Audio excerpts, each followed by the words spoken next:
Hello बच्चों, कैसे हैं आप सब? I hope you all are doing well. तो आज हम पढ़ेंगे chapter 8 which is force, simple machines and energy.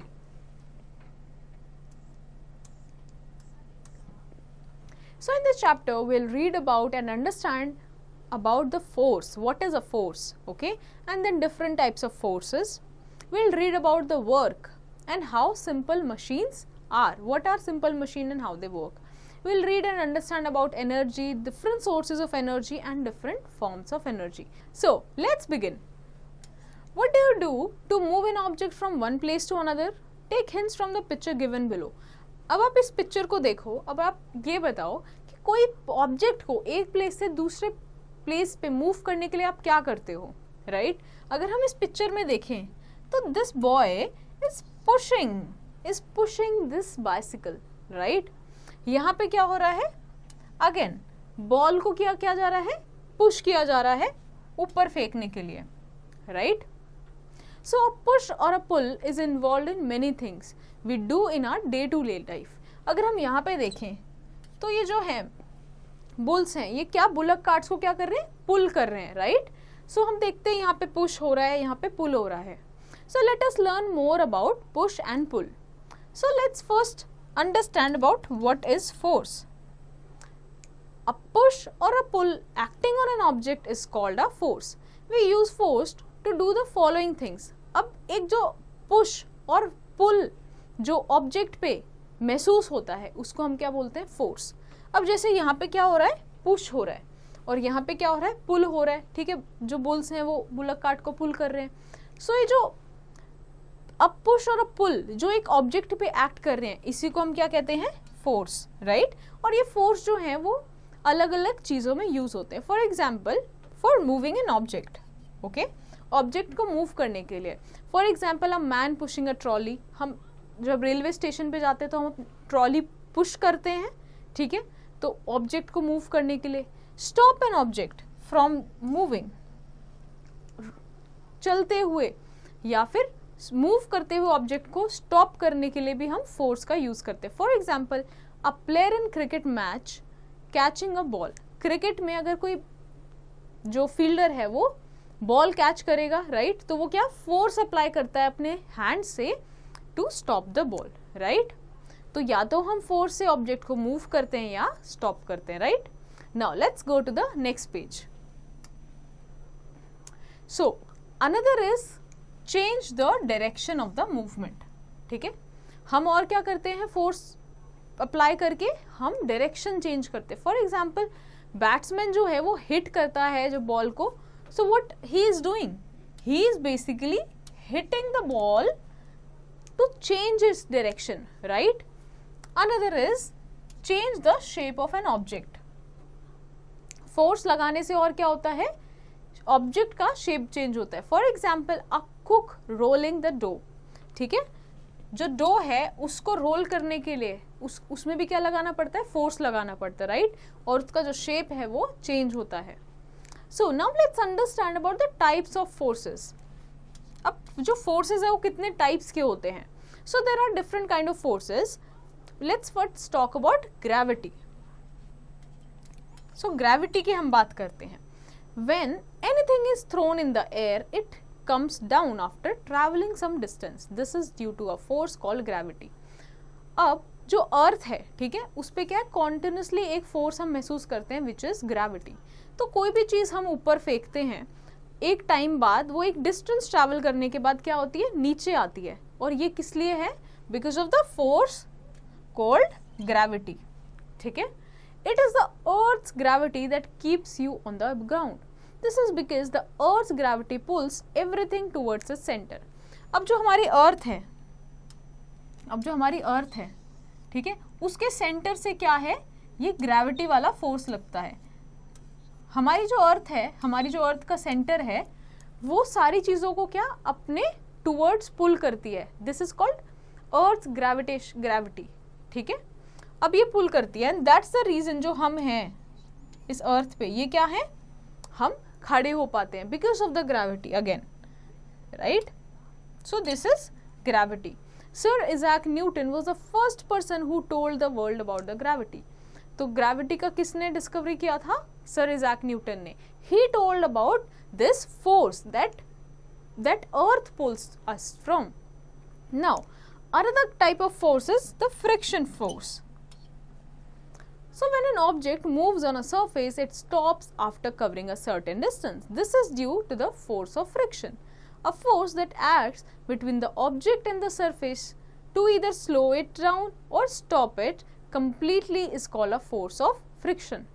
अब let's say आपने एक बॉल थ्रो की, ठीक है, आपने एक बॉल थ्रो की और वो जमीन पे घसीटते घसीटते घसीटते कुछ टाइम बाद क्या होगी? It will stop, right? अब वो जो स्टॉप जो हुई वो किस रीजन की वजह से हुई? And that's the reason. वो किसकी वजह से हुई? फ्रिक्शनल फोर्स की वजह से हुई. तो एक ऐसी फोर्स जो एक ऑब्जेक्ट पे लगती है उसको स्लो डाउन या स्टॉप करने के लिए, ठीक है, उसको हम क्या बोलते हैं? Force of friction. ये किस पे लगेगी? मूविंग ऑब्जेक्ट्स पे लगेगी. Alright, now let's go to the next page. So objects with smooth surfaces like ice have less friction, while objects with rough surfaces like carpets have more friction. The soles of our shoes get worn out because of friction. अब देखो ये frictional force किस पे depend करती है? जो surface है उस पे डिपेंड करती है. फॉर एग्जाम्पल लेट्स से अगर हम बात करें रोड की, तो रोड कैसा होता है? ऐसे अनइक्वल सरफेस होता है, राइट? वैसे ही अगर हम अपने शूज की बात करें तो हमारे शूज में क्या होते हैं? ऐसे सोल होता है, ठीक है, जो हमें क्या प्रोवाइड करता है? एक रफनेस प्रोवाइड करता है जिसकी वजह से हम इजीली वॉक कर पाते हैं, राइट? वहीं पे अगर हम आइस की बात करें जिसका एक बिल्कुल स्मूथ सरफेस है, स्मूथ सरफेस होने की वजह से क्या होता है? वहां पे हम इजीली ग्लाइड कर पाते हैं, राइट?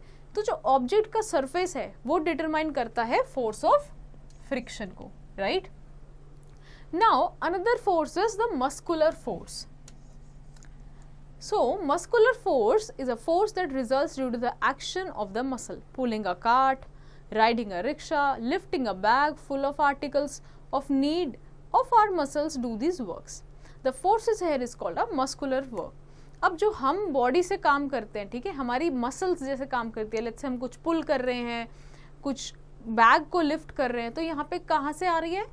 हमारे मसल्स जो हैं वो फोर्स लगा रहे हैं. So that is called muscular force. Next comes the mechanical force. So the force used to do a work by using a tool or instrument is called mechanical force. Cutting off a cloth by using scissors, tightening the screw by using a screwdriver, hammering a nail in the wood, etc. are all called mechanical force. These all need mechanical force, right? तो mechanical force क्या हुआ? जब हम एक tool या instrument के through जब हम फोर्स लगाते हैं, ठीक है, जैसे लेट्स से हम एक क्लॉथ को कट कर रहे हैं तो हम यहाँ पे क्या यूज कर रहे हैं? सिजर्स यूज कर रहे हैं, right?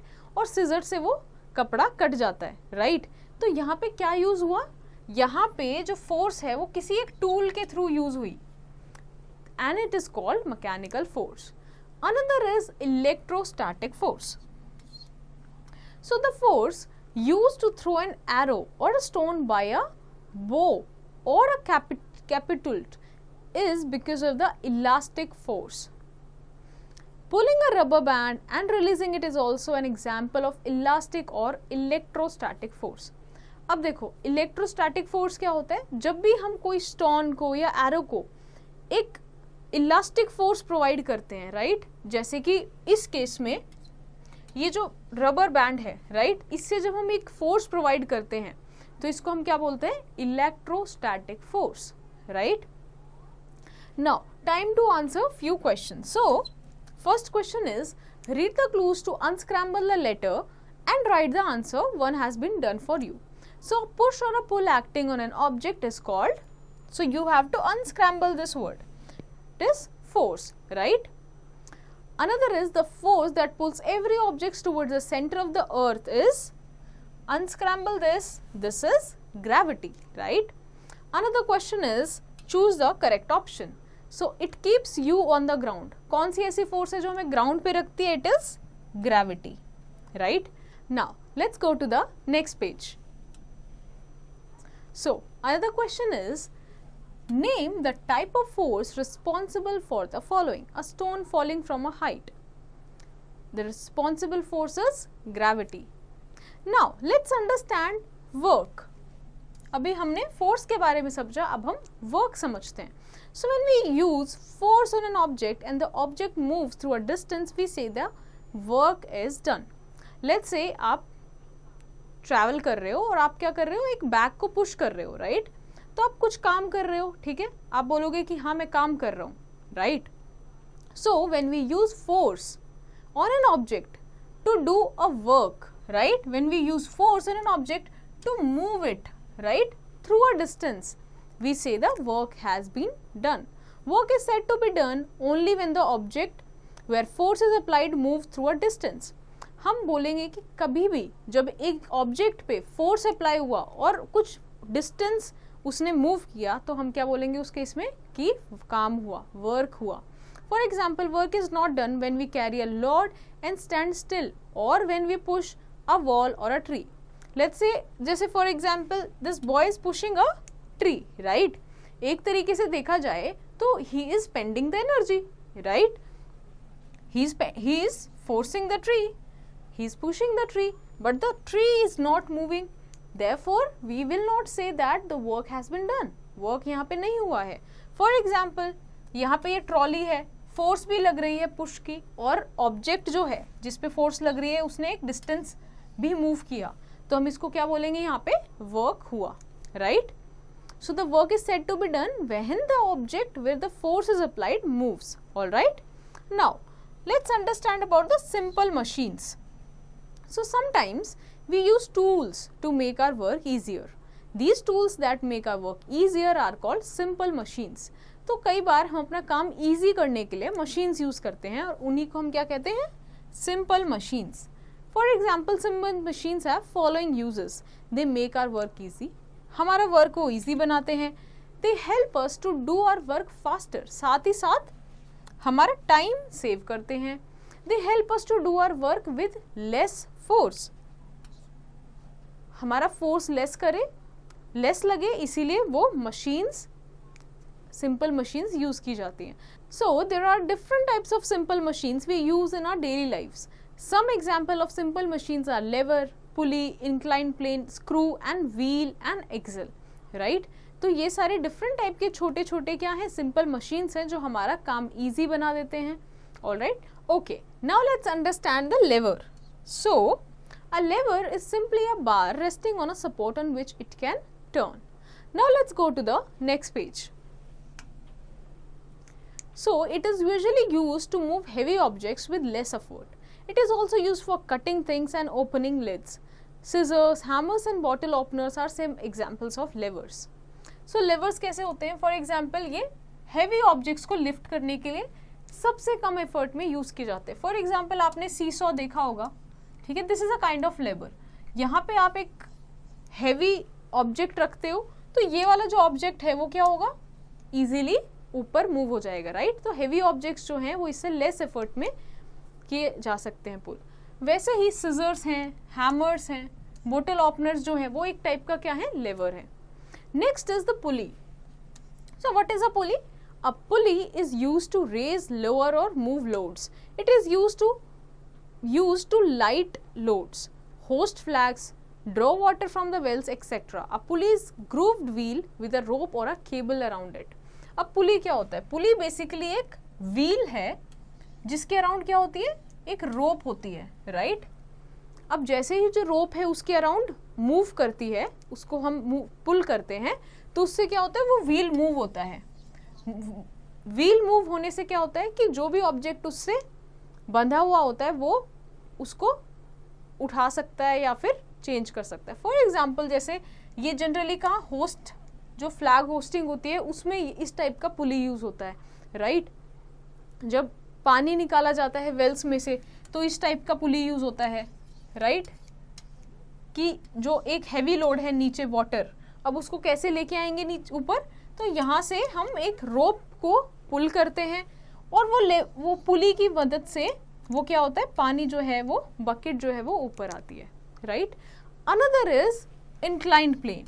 So an inclined plane is a slope over which heavy objects can be pushed or down. It is usually used for loading heavy barrels into trucks. अब आपने देखा होगा, फॉर एग्जाम्पल अगर ये जैसे इंक्लाइन प्लेन है, मतलब एक प्लेन जिसमें स्लोप है, राइट? अगर इसको यूज़ करके कुछ चीज़ें पुश की जाएं या पुल की जाएं तो क्या होता है, ये वर्क ईजी बना देता है, right? Because it provides the slope. वहीं पे लेट्स से मान लीजिए अगर ये इंक्लाइन प्लेन नहीं होता तो यही सामान लोड करने के लिए ट्रक में कितना एफर्ट लगाना पड़ता, right? So this incline plane is basically a slope which helps to uplift heavy objects, right? Another is a screw. So a screw looks like a nail with grooves cut into it. The grooves run along the length of the nail. So it is usually for holding objects together. Some screws are also used for lifting things. अब screw क्या होता है? Screw एक nail की तरह नजर आता है, right? इसमें ऐसे grooves होते हैं, ठीक है? और ये एक दूसरे के ऊपर क्या करता है, इसको हम कस सकते हैं, इसको हम टर्न कर सकते हैं, और वो टर्न करने से क्या होता है, वो ग्रूव्स में फिक्स हो जाता है और ये ऑब्जेक्ट्स को होल्ड करने के लिए या फिट इन करने के लिए हेल्प किया जाता है. Now there are wheel and axle. So wheel and axle is simply a wheel connected to a small rod called the axle. तो ये कैसा दिखता है, ऐसा कि एक व्हील है और ये एक एक्सल, मतलब एक किससे कनेक्टेड है, एक रॉड से कनेक्टेड है, right? Generally it is used in bicycles, fan, windmill and steering wheel. Then comes the wedge. A wedge is an object with at least one slanting side which ends in a sharp edge. It is used to cut or split things. For example, an axe and a knife. So, knife ऐसे होता है. So, wedge क्या है? Basically एक ऐसा object जिसका एक जो साइड है, जो एक साइड है वो कैसे होगा, स्लैंटिंग होगा, है ना, शार्प होगा, जिसकी वजह से कट करने में इजी होता है, right? Now let's go to the next page. Now look at this table, right? This is a table of simple machine. So these are different kind of simple machine like lever, wheel and axle, inclined plane, wedge and screw. And here is a description, short description about them. This talks about how it makes our work easier. For example, lever lifts or moves the load, right? And this is how it makes our works easier. For example, if we talk about screw hold things tightly together and can be used for lifting materials. And these are the examples that are given here, right? Now, let's talk about energy.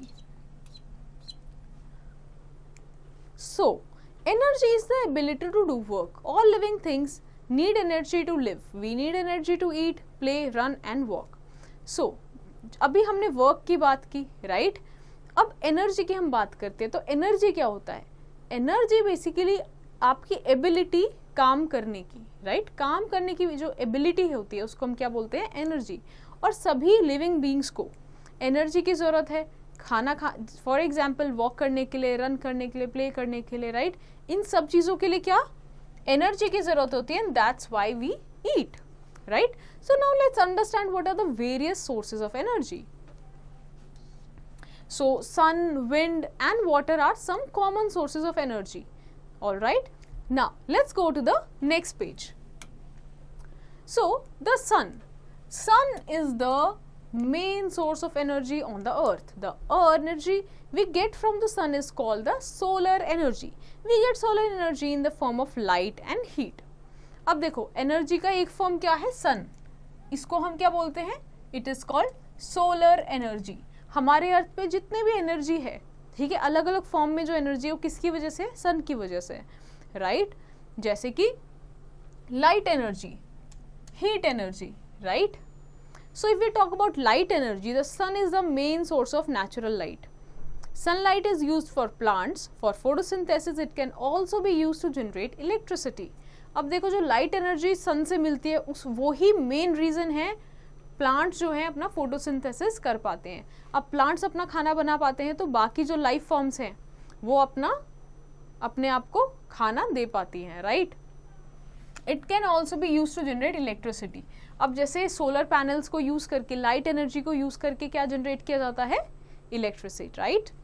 Now, if we talk about heat, जो हमें sun से मिलती है, so the sun is also the main source of heat. The heat from the sun can also be used to by solar heaters to heat water and cook food. अब heat का भी main source अर्थ पे क्या है? अगर हम देखते हैं मॉर्निंग में है, सनराइज होता है, उसके बाद टेम्परेचर जैसे जैसे इंक्रीज होने लगता है, so it is because of sun, right? Sun is the main source of heat also. तो इसकी वजह से क्या, वाटर को हम हीट कर सकते हैं, हम अपना खाना पका सकते हैं, राइट? सो इससे हमें समझ आता है कि सन एक सोर्स है एनर्जी का. Now let's understand the wind as a source of energy. So wind can also be used to produce energy. The energy we get from the wind is called wind energy. तो जो wind है, जब हवा चलती है, इसको भी हम एक तरीके से यूज कर सकते हैं एनर्जी प्रोड्यूस करने के लिए, और उस टाइप की एनर्जी को हम क्या बोलते हैं? Wind energy. Wind energy can turn wind mills. These windmills can be used to generate electricity. Sailboats also use wind energy to move. अब देखो विंड से क्या होता है, ऐसे विंड मिल्स होते हैं, राइट? ऐसे विंड मिल्स होते हैं और इनके पास ऐसे बड़े बड़े ब्लेड्स होते हैं. तब विंड चलती है और विंड की वजह से जब ये मूव करते हैं तो इससे क्या होता है, इस मूवमेंट से क्या प्रोड्यूस होता है, एक मूवमेंट प्रोड्यूस हुआ जिसकी वजह से इलेक्ट्रिसिटी प्रोड्यूस होती है, राइट? और यहीं पे सेल बोट में भी इसी तरीके से इनके मूवमेंट से इलेक्ट्रिसिटी प्रोड्यूस होती है, right? Now let's go to the next page. Next comes the water. Now let's understand how water acts as a source of energy.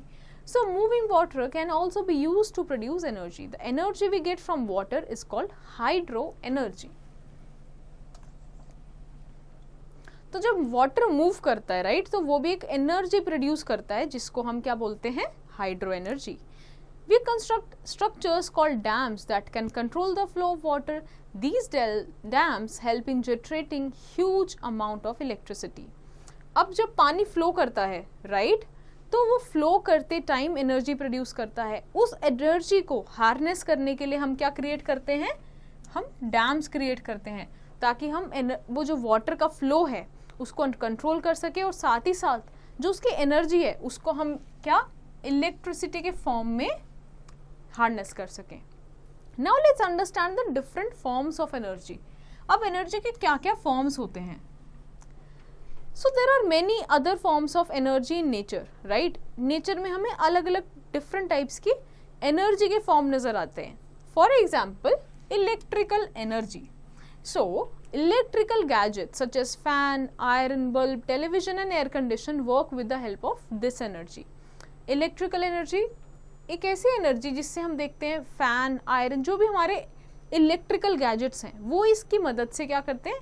Run करते हैं. So another type is mechanical energy. Okay, so this is the energy of objects that can do work by moving, such as springs of a watch, wind, flowing water etcetera. तो ऐसी energy जो किस में होती है? Objects में होती है, राइट? उनको मूव करने से क्या होती है? एनर्जी हम उसमें देखते हैं. For example if we talk about springs, right, जैसे स्प्रिंग होती है, ठीक है, अब हम इसको स्ट्रेच कर देते हैं तो एक फॉर्म की एनर्जी है, राइट? मैकेनिकल एनर्जी है. वहीं पे अगर हम फ्लोइंग वाटर की बात करें, राइट, तो this is a form of energy, right?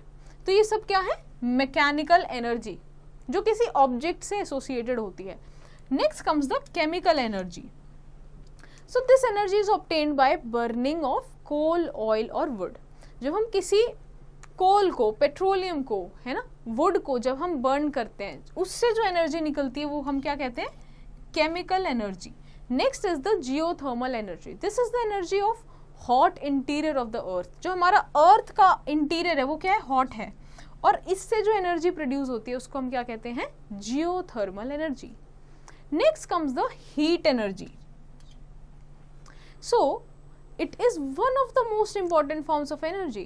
It is useful to us in many ways. The sun is the most important source of this energy. Heat energy is obtained by burning of fuels such as wood, gas, coal and oil. Electricity also produces heat energy. Heat energy helps to move engines, aeroplanes and rockets. तो heat energy का एक source क्या है हमारे अर्थ पे? It is the sun, right? And sun is the most important source of this kind of energy. अब हम heat energy जो है कहाँ देखने को मिलते हैं, जब हम किसी फ्यूल को बर्न करते हैं, राइट, जैसे गैस है, कोल है, ऑयल है, इनको बर्न करते हैं तो हीट एनर्जी आती है. इलेक्ट्रिसिटी भी जब प्रोड्यूस होती है तो साथ ही साथ उसके क्या होता है, हीट प्रोड्यूस होती है, right. So example of heat energy. All right, तो जब भी हम देखते हैं हीट एनर्जी से क्या होता है, इंजन्स हैं, एरोप्लेन्स हैं, रॉकेट्स हैं, है ना, वो मूव करने में हीट एनर्जी का बहुत इंपॉर्टेंट रोल है. Next comes the magnetic energy. A magnet can easily pull a piece of iron towards itself. It causes movement in pieces of iron and that movement can be used for any work that is called magnetic energy. अब देखो, magnet जो होती है उसके पास एक क्या होता है, इनबिल्ट एक कैरेक्टरिस्टिक होती है कि वो पीसेस को, आयरन को या मैग्नेट को अपने टूवर्ड्स पुल कर सकती है, राइट. सो ये जो एनर्जी है इसको हम क्या बोलते हैं, magnetic energy, right.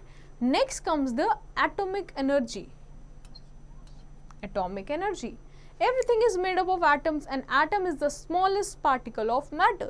We can get energy from atoms by splitting them. Atomic energy can be used to produce electricity. अब जो सारी चीज़ें जो हैं वो बनी हुई हैं, वो किससे बनी हुई है, सबसे छोटी चीज़ जिसको हम क्या बोलते हैं, एटम्स, राइट. जो एटम्स हैं जब हम उनको स्प्लिट करते हैं, उनको उसको भी ब्रेक करते हैं तो बहुत लार्ज अमाउंट में क्या निकलता है, एनर्जी प्रोड्यूस होती है. And those atomic energy can also produce electricity. Now let's go to the next page. Now time to answer few questions. So match the following columns. So column A with column B. So lever, what is a lever? Lever used for lifting or lowering heavy objects, used for holding objects together, used for pushing heavy objects up or down, used in a bicycle, used for moving heavy objects with less effort. So lever किसके लिए use किया जाता है, for moving heavy objects with less effort. Now question B is fill in the blanks by choosing the correct options given here. So dash is the ability to do work. It is the sun, wind, water, hydro, heat, light, windmills or energy. So energy is the ability to do work. Now let's get to the main points of this chapter. So force can move a body, change the direction of a moving body and change the shape of a body. There are different types of forces. Work is done only when an object is moved through a distance using force. Simple machines make work easier for us. Energy is the capacity to do work. Things from which we get energy are called sources of energy. Energy can be changed from one to another. Now let's get to the exercise of this chapter. So here we'll solve questions, okay? तो हम एक part question को solve करेंगे and rest you will do by your own. Now let's get to the first question. So answer the following questions orally. Name any two types of forces. So gravity force, mechanical force, right? You can write all these. Now let's go to the next page. Next question is choose the correct options. We need this to move an object. We need force to move an object. Next question is write T for the true and F for the false statements. So the Earth's gravity pulls everything towards its center. Yes, this is a true statement. Now, next question is name the kind of energy used in. For example, if we take swimming, swimming में किस type की use होती है? It is muscular energy. Next question is answer the following questions. List any two uses of forces. Force is used to pull and push the objects, to lift heavy objects, right? Another question is define the following terms. So what is force? Force is basically a push or pull on an object. Now let's go to the next page. Another question is give reasons for the following. So objects thrown up in the air comes down after traveling some distance. Why it is so? It is because of the gravity that earth exert on us, right? It is about the force of gravity. ठीक है. Next question is write the function of different kinds of energy. Electrical energy का क्या function है? It helps to move the electrical appliance, for example bulb है, right, और क्या है, fan है, इन सब चीज़ों को मूव करने के लिए क्या हमें इलेक्ट्रिकल एनर्जी का नीड होता है. Next is when you throw a ball in the air, it falls down. Can you tell why? Again, because of gravity, right? You can explain this. Next question is identify the simple machines in the picture and write their names in the space given below. For example, ये scissors हैं, तो इसमें क्या use होता है? Lever kind of simple machine is used, right? इसका और आपने खुद लिखना है. Now, next question. Look for machines that you see in your home. Write down which form of energy each one uses and to what form each one gets converted into. One has been done for you. तो आपको क्या करना है, अपने घर में जितने भी मशीन्स होंगे, स्मॉल मशीन्स, उनको देखना है. फॉर एग्जाम्पल कुकिंग स्टोव है, ठीक है, वो किस टाइप की एनर्जी यूज कर रहा है? It is using chemical energy. And वो किस टाइप की एनर्जी में कन्वर्ट हो रहा है? Heat energy, right. So this is how you have to do it. So I hope ये चैप्टर आपको अच्छे से समझ आया होगा. So based on your understanding of this chapter, you have to do the rest of your exercise in your homework.